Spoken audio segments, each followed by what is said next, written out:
আসসালামু আলাইকুম প্রিয় শিক্ষার্থী বন্ধুরা, আজকে আমি তোমাদেরকে চতুর্থ শ্রেণীর 140 পৃষ্ঠারের 3 নং সমস্যার সমাধান করে দেখাবো।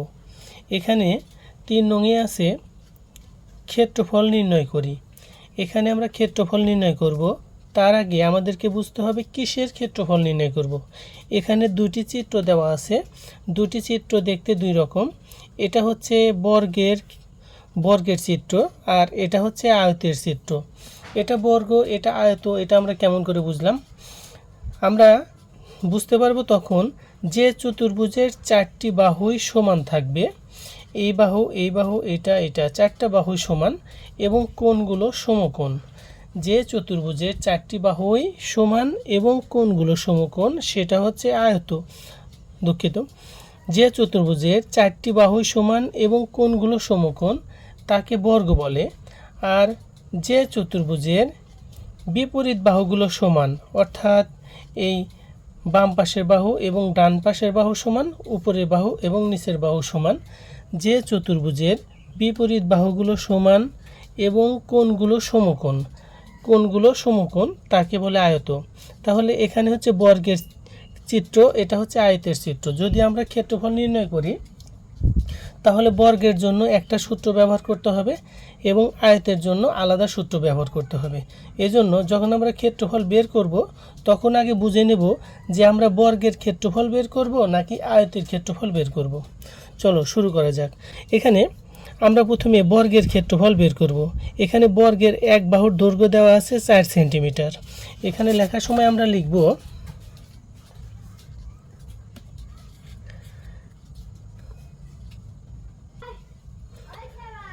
বর্গের এক বাহুর দৈর্ঘ্য 4 সেন্টিমিটার। এখানে আমরা কি লিখব? বর্গের এক বাহুর দৈর্ঘ্য 4 সেন্টিমিটার। এখানে আমরা লিখব, আমরা জানি বর্গের ক্ষেত্রফল সমান বাহু গুণন বাহু। এখানে যেহেতু বর্গের এক বাহুর দৈর্ঘ্য দেওয়া আছে 4 সেন্টিমিটার আর বর্গের ক্ষেত্রফলের সূত্র হচ্ছে বাহু গুণন বাহু, তাহলে এখানে আমরা লিখব বাহু মানে 4 সেন্টিমিটার। এখানে আমরা 4 সেন্টিমিটার লিখব এবং এখানে গুণন আছে, গুণন দেব, আবার বাহু আছে, আবারও লিখব 4 সেন্টিমিটার। তাহলে এখানে দেখা যাচ্ছে 4 সেন্টিমিটার গুণন 4 সেন্টিমিটার, 4 গুণন 4 মানে 4 4 16 বর্গ সেন্টিমিটার লিখতে হবে। এখানে বর্গ সেন্টিমিটার, এখানে আর সেন্টিমিটার লেখা যাবে না। কেন সেন্টিমিটার লেখা যাবে না? কারণ হচ্ছে সেন্টিমিটার আর সেন্টিমিটার যখন গুণন করব তখন সেটা লিখতে হবে বর্গ সেন্টিমিটার। দুইটা সেন্টিমিটার একসাথে হলে সেটা বর্গ সেন্টিমিটার হয়। তাহলে এখানে যে চিত্রটা ছিল যে বর্গের ক্ষেত্রফল বের করো, তাহলে আমরা এখানে বর্গের ক্ষেত্রফল বের করে ফেলছি। বর্গের ক্ষেত্রফল হচ্ছে 16 বর্গ সেন্টিমিটার।